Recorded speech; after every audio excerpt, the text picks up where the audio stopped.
The 2-1. Lindor towards right center field. This one is back. It is gone! Grand slam! And Lindor puts the Mets on top. The biggest swing of the season for New York. 3-second differential. Shot clock, game clock. Shot clock down to 5. Here's Towns from 3. It's gone! Karl Anthony Towns with the dagger.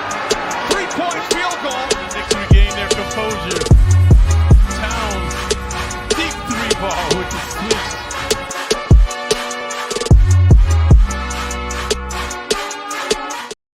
What up, everybody? What up? It is your guy, David from Top Bunk Sports, and I'm here with another short video talking New York Knicks basketball.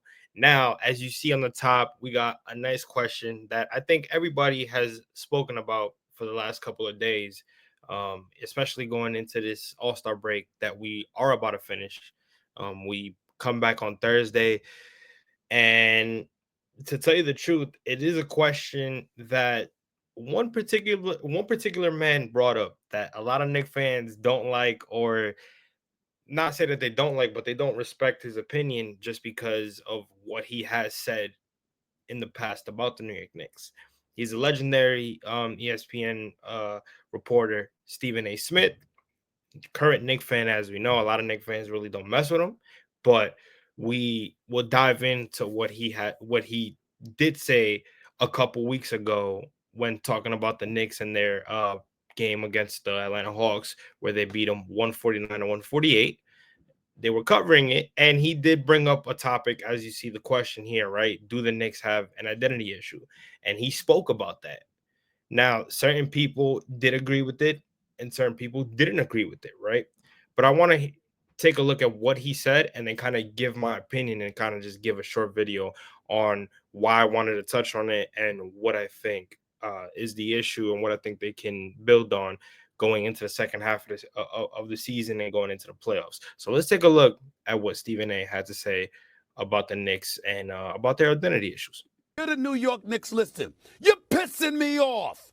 I'm really getting disgusted with this organization right now, okay? I understand that you went out there and you got Karl Anthony Towns, who's been lights out. The brother's doing special things. Not but love for my man Cat right there. But I'm looking at the New York Knicks. Where's their identity? I don't want you. The story of the game is that they gave up 149 points. A Tom Thibodeau team has given up 149 points. Where's Tom Thibodeau at? Where is he? This imposter that's on the sidelines. You understand what I'm saying? Looking like Tom Thibodeau. Ain't the Tom Thibodeau that I know and love. Where's the defense at? Do you realize that the New York Knicks, how horrible they are defensively? Offensively, they are off the charts. I think that Jalen Brunson, I heard you earlier, Wendy, top 5 candidate for league MVP honors. The brother is balling out. We know what Karl Anthony Towns is doing. But I'm looking at the New York Knicks right now. No surprise for a Tom Thibodeau team. Ranked dead last in the NBA in bench minutes and bench scoring. I'm so surprised.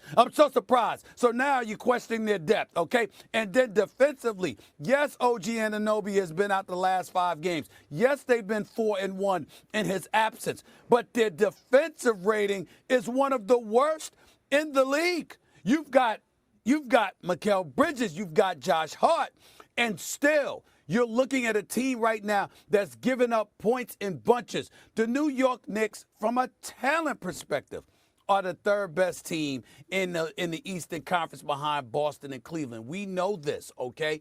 But the point that I'm making is you look at them and their lack of a defensive prowess or identity.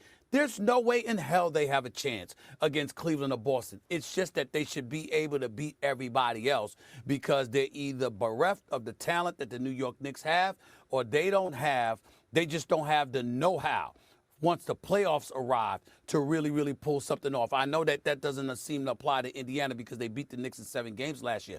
But we all know that's because the Knicks were in a walking infirmary. OG goes down. Josh Hart got hurt. Jalen Brunson goes down, etc. Everywhere you look, the Knicks had injuries. But this year, right now, I don't like their bench. I don't like their depth. I don't like their absence of a defensive identity. And I'm looking at Tom Thibodeau, and I'm like, what the hell has happened? Where is Tom Thibodeau? We need the old Tom Thibodeau, the one that actually looked like he cared about defense, because we don't see it. This man is a Hall of Fame defensive mind. I don't know what the hell has happened to the New York Knicks defense this year. I still say they're closer, but only because there's only really two teams in the East to be worried about. I hate it. So there you go. You got his point. Now, like I said before, if those of you that watch, that follow me and watch my videos, you guys are familiar with the opinions that always run around on Nick's Twitter. You know, they're very, very opinionative and they stick to what they know. Respect to them, respect to a lot of people that know ball. But there's like a side where people do agree with what Stephen A said and there's a side that people don't agree, right? Now, shout out to Billy, the angry Nick fan, right? Who's part of Nick's Twitter. He put this video up. Well, he requoted this video from First Takes X account and basically gave his opinion and basically said, is he wrong? Like, I know a lot of people give their opinion on Stephen A and they don't really like the guy, but is he wrong? And he's not wrong. And this is why I say he's not wrong. The Knicks have an identity, but it's only on one side. The Knicks' identity is offensively. Offensively, whether it's ISO, whether it's moving the ball, whether it's running the motion, running the play, playing off the ball, at the end of the day, their identity is scoring. Whether it's shooting, they're just shooting a high percentage of 3 points this year, and it's at an efficient percentage, right? They know how to move the ball. They know how to drive in when they need to, right? They know how to do that. They know how to do everything on the offensive side. However, defensively, they don't have an identity. And a lot of it comes from them defending the perimeter. So when they're not defending the perimeter well and they're not pressuring the ball on the defensive side, they get killed. Hints on the game against Atlanta. They did everything they could have done to score against Atlanta. But what happened? They weren't taking care of the basketball. Turnovers, being careless, you know what I mean? Not being able to run down the clock at the very last minute for them to tie the game and run it into the overtime when we were up 6 with 10 seconds left in the fourth quarter. That right there is the issue. These guys are very lazy on defense. They drop back when a pick and roll is set on them. They don't know when to pressure the ball on defense. Now, I will say this. They had 2 games where they did that. And that was against the Memphis Grizzlies and that was against the Houston Rockets. 2 teams that are at the top of their game in the Western Conference Finals right now.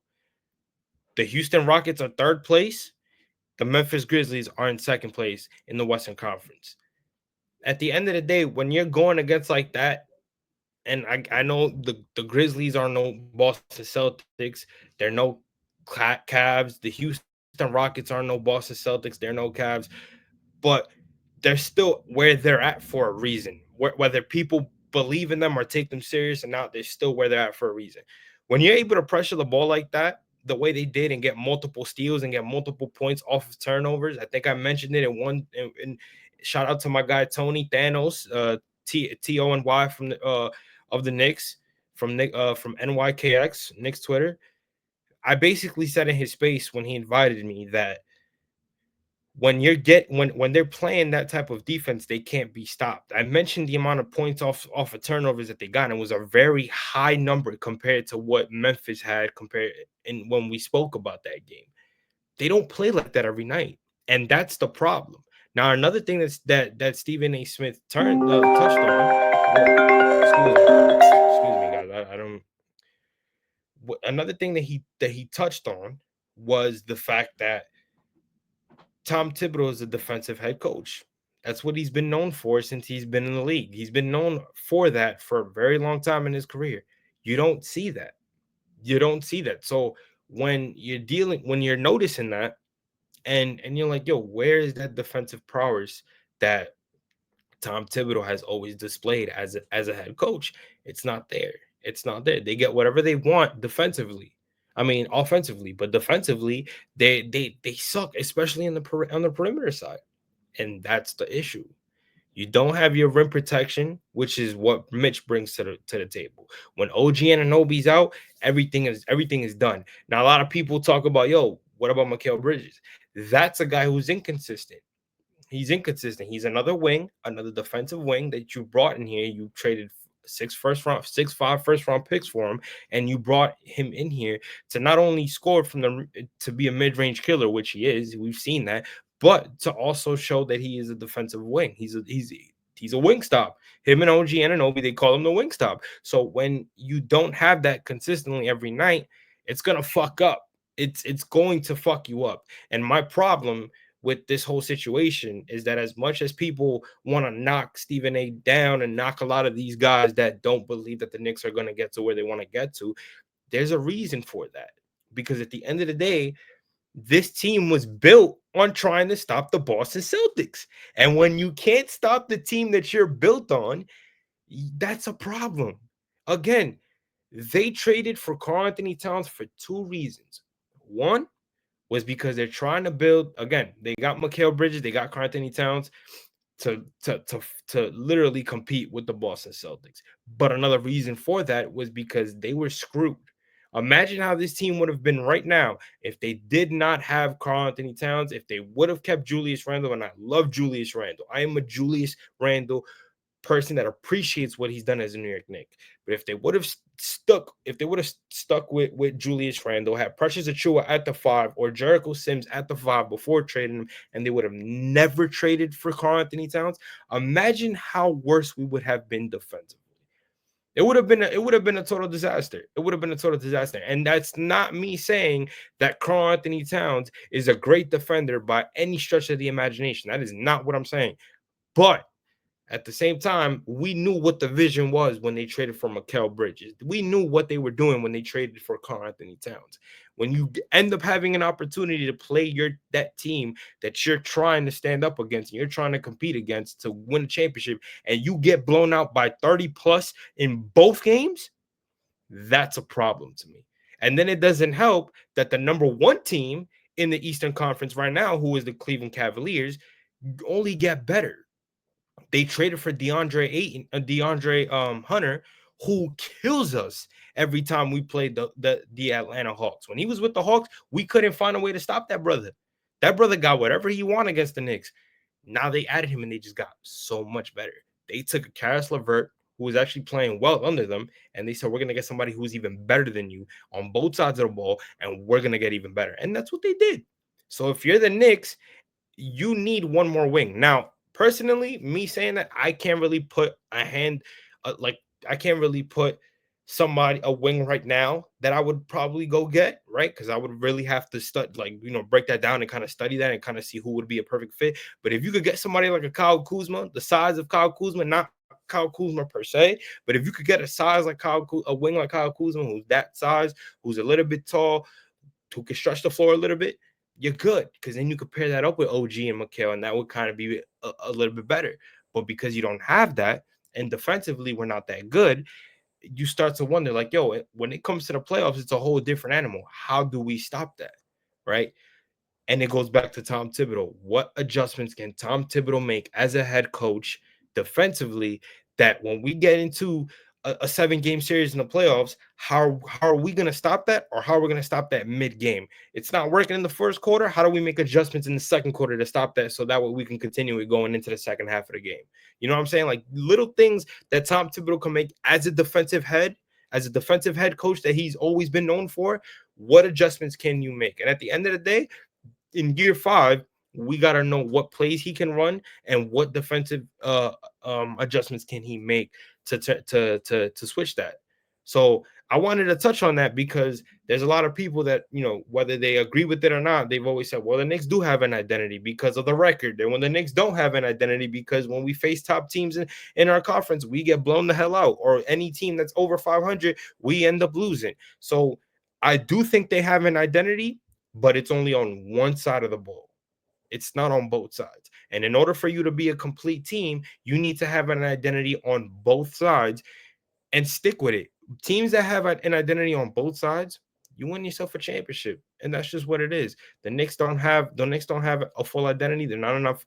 They're not in a full identity team. Hopefully, when OG Anunoby and Mitchell Robinson comes back, that changes, because defensively, you're missing a big part when OG Anunoby's not back. Defensively, you're missing a big part when Mitchell Robinson's not there, rim protecting and getting you huge rebounds and blocks. So let's see if that changes. Which again, I'm appreciate Mitch Robinson for everything that he's done. I'm not a Mitch fan myself, but you can't deny the fact that when he's there, when his presence is there, when he's healthy, he's playing consistently, his rim protection and him getting key rebounds and blocks, it helps the Knicks a lot, because it helps the Knicks in transition when they need to run the ball and score a quick basket, or need to get into an offensive rhythm. So let's see how that plays out when they both come back. But I just wanted to do a short video kind of talking about that, because I know that's been a key conversation for the last couple of weeks, especially since this video came out.